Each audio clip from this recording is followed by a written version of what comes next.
چونکہ ہر شخص، ہر بندہ اپنی دعا دل میں رکھتا ہے اور چاہتا ہے کہ وہ اس کی جو دعا ہے، جو اس کی التجا ہے وہ پوری ہو جائے۔ ایک شخص آتا ہے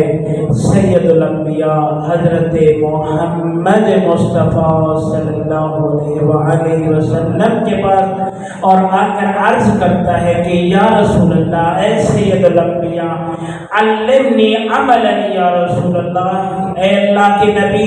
مجھے کوئی ایسا عمل بتاؤ، مجھے کوئی ایسا کام بتاؤ کہ مجھ سے یحب اللہ، کہ اللہ مجھ سے محبت کرنے لگ جائے۔ وہ شخص آیا، اس نے آ کر کچھ اپنی دعائیں جو ہیں وہ رسالت پاک کی بارگاہ میں پیش کی، جس میں پہلی دعا یہ کرتا ہے کہ یا رسول اللہ مجھے کوئی ایسا عمل بتاؤ، مجھے کوئی ایسے عمل کی تعلیم دو کہ یحب اللہ، کہ اللہ مجھ سے محبت کرے۔ یہ اس شخص نے پہلی دعا کی اور کہا کہ یا رسول اللہ مجھے کوئی ایسا عمل بتاؤ کہ اللہ مجھ سے محبت کرے۔ پھر دوسری دعا جو اس نے رسالت پاک سے کہی کہ یا رسول اللہ مجھے کوئی ایسا عمل بتاؤ، مجھے کوئی ایسا کام بتاؤ کہ یحب المخلوق، کہ اللہ کی مخلوق جو ہے وہ مجھ سے محبت کرنا شروع کر دے۔ پہلی دعا اس نے کی کہ یا رسول اللہ مجھے کوئی ایسا عمل بتاؤ کہ اللہ مجھ سے محبت کرنا شروع کر دے۔ پھر دوسری دعا کر رہا ہے کہ یا رسول اللہ مجھے کوئی ایسا عمل بتاؤ، مجھے کسی ایسے عمل کی تعلیم دو کہ اللہ کی مخلوق مجھ سے محبت کرنا شروع کر دے۔ اور جو تیسری دعا کے لیے وہ رسالت پاک سے کہتا ہے کہ یا رسول اللہ ان یسر اللہ مانی، کوئی مجھے ایسا عمل بتاؤ، مجھے کوئی ایسی دعا بتاؤ، مجھے کوئی ایسا کام بتاؤ کہ خدا میرے مال میں وسعت عطا کر دے۔ یا رسول اللہ مجھے کوئی ایسا عمل بتاؤ، مجھے کوئی ایسا کام بتاؤ کہ جس کو میں بجا لاؤں اور خدا میرے رزق میں وسعت ڈال دے، خدا میرے رزق میں برکت ڈال دے۔ پھر جو چوتھی دعا کر رہا ہے، کہہ رہا ہے کہ یا رسول اللہ مجھے کوئی ایسا عمل بتاؤ، مجھے کوئی ایسا کام بتاؤ کہ جس کو میں بجا لاؤں اور یصححنی بدنی، کہ اللہ میرے بدن کو صحت و سلامتی عطا فرمائے۔ کوئی ایسا عمل بتاؤ، کوئی ایسا کام بتاؤ کہ اللہ مجھے میرے بدن کو ہمیشہ صحت و سلامتی کے ساتھ رکھے۔ اور پانچویں دعا کہہ رہا ہے کہ یا رسول اللہ میری جو صحت و سلامتی کے بعد میں پھر یہ دعا کر رہا کہ یا رسول اللہ مجھے کوئی ایسا عمل بتاؤ ان یطیل عن عمری، کہ یا رسول اللہ میری کوئی عمر طولانی ہو جائے، مجھے کوئی ایسا عمل بتاؤ، مجھے کوئی ایسا کام بتاؤ کہ میری عمر طولانی ہو جائے۔ آخری دعا کی اس نے، آخری دعا ایسی کرتا ہے کہ جو ان تمام دعاؤں کی قبولیت کا جو ہے ثمر اس دعا کا صلہ نظر آتی ہے۔ آخری دعا کر رہا ہے کہ یا رسول اللہ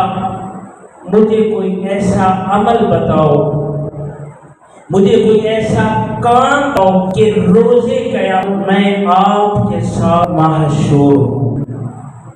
روز قیامت میں آپ کے ساتھ ہوں، آپ کی سائیگی میں ہوں۔ یا رسول اللہ مجھے کوئی ایسا کام بتاؤ کہ جس کو میں بجا لاؤں اور روز قیامت خدا متعال مجھے آپ کا جمال عطا فرمائے۔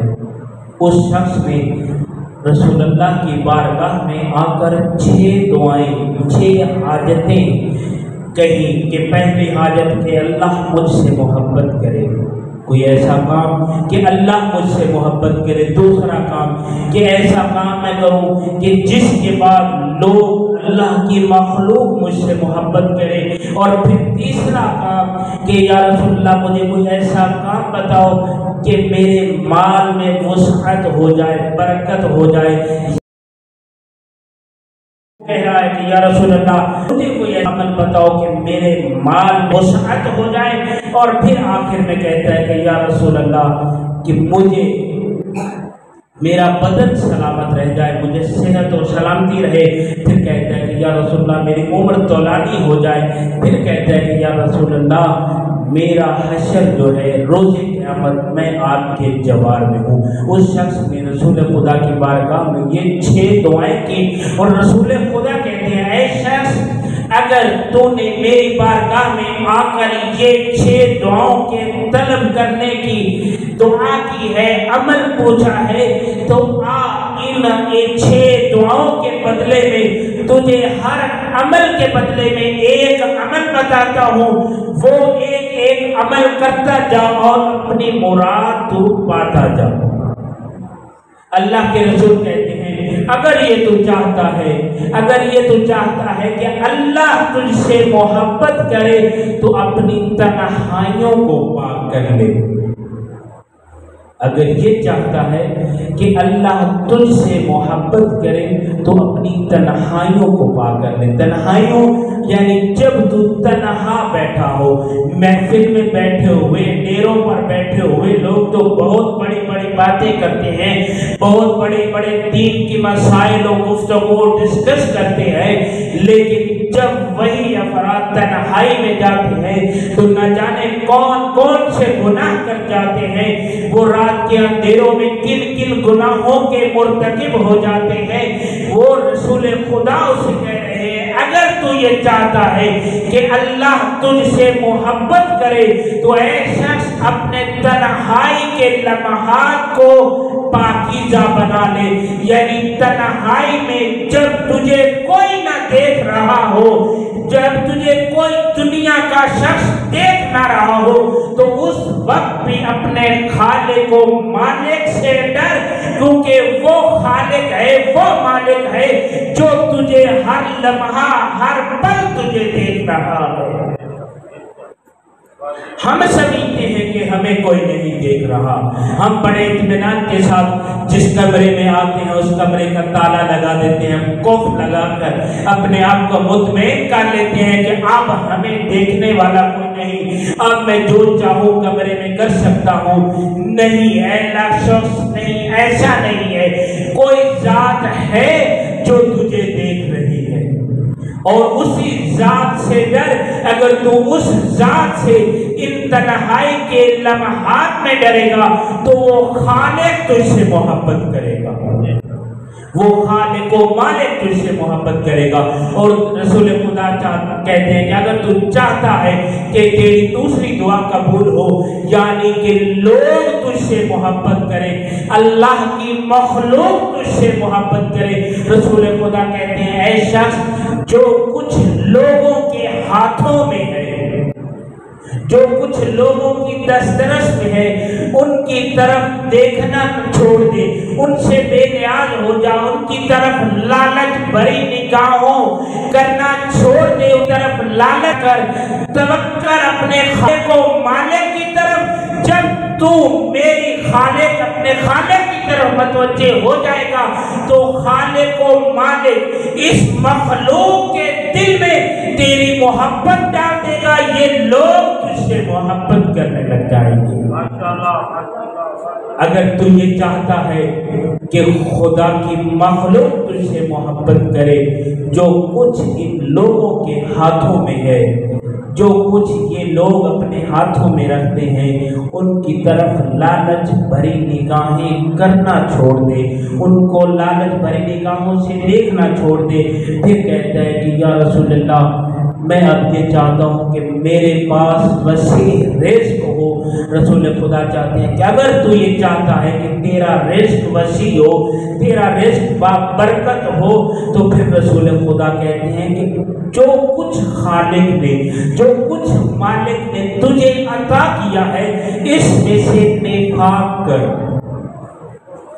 یہ مال جو کچھ خالق نے تجھے عطا کیا ہے، یہ سارا کا سارا مال تیرا نہیں ہے، اس میں تیرے ہمسایوں کا حق بھی ہے، اس میں تیرے عزیز رشتہ دار جو مستحق ہیں ان کا حق بھی ہے۔ اور خالق نے تجھے یہ سارا مال دیا کیوں؟ اس لیے کہ خدا یہ چاہتا تھا کہ تیرے ہاتھوں سے ان مستحقوں تک پہنچائے، ان لوگوں